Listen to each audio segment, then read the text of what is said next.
आप सभी का स्वागत है मेरे चैनल टॉप आइडियल स्टोरी में। आज मैं फिर हाजिर हूँ एक नई और मोटिवेशनल कहानी लेकर।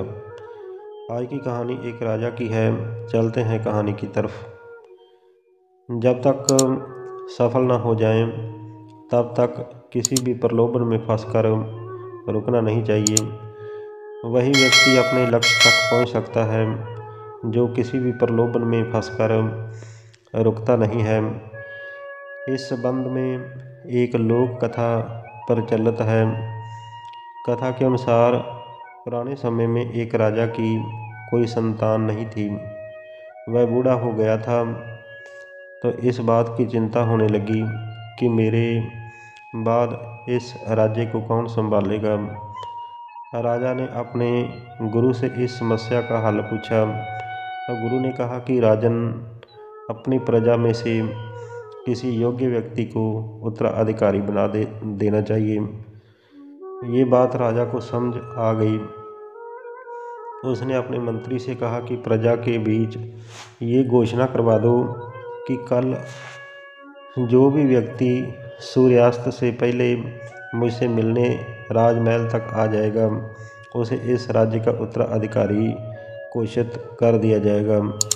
ये बात सुनकर मंत्री ने कहा कि महाराज, ये तो बहुत ही आसान है। पूरी प्रजा ही राजा बनने के लिए यहाँ पहुँच जाएगी। राजा ने कहा कि ऐसा नहीं होगा। मुझ तक सिर्फ एक योग्य व्यक्ति ही पहुँचेगा। आप घोषणा करवा दीजिए। मंत्री ने राजा की आज्ञा का पालन किया और प्रजा तक संदेश पहुँचा दिया।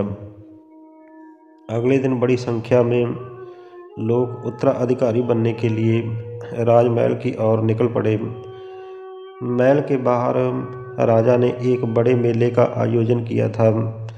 मेले में शराब थी, नाच गाना हो रहा था, तरह तरह के स्वादिष्ट पकवान थे, कई तरह के खेल वहाँ हो रहे थे। पूरी प्रजा उस मेले में ही उलझ गई।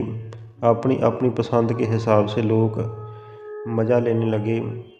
सभी ये बात भूल गए कि उन्हें राजा से मिलने जाना है। तभी वहाँ एक युवक ऐसा आया जो कि इन प्रलोभनों में नहीं फंसा और उसे सिर्फ अपने लक्ष्य तक पहुँचना था। वह सीधे राजमहल की ओर चल दिया। मुख्य द्वार पर दो पहरेदार खड़े थे। उन्होंने युवक को रोका, लेकिन वह किसी तरह उनसे बचकर राजमहल में प्रवेश कर गया। अंदर पहुंचते ही उसे राजा और मंत्री मिल गए। राजा ने उस युवक को उस राज्य का उत्तराधिकारी नियुक्त कर दिया। इस प्रेरक कहानी की सीख ये है कि हमें अपने लक्ष्य तक पहुंचने के लिए रास्ते में रुकना नहीं चाहिए। सफलता मिलने तक हमें आगे बढ़ना चाहिए। प्यारे दोस्तों, ये कहानी आपको कैसी लगी? कमेंट बॉक्स में प्यारा सा कमेंट करके इस कहानी के बारे में अपनी राय ज़रूर बताना। अगर ये कहानी आप सबको अच्छी लगी हो तो कृपया मेरे चैनल को लाइक, शेयर और सब्सक्राइब ज़रूर कर देना। आप सभी का बहुत बहुत धन्यवाद।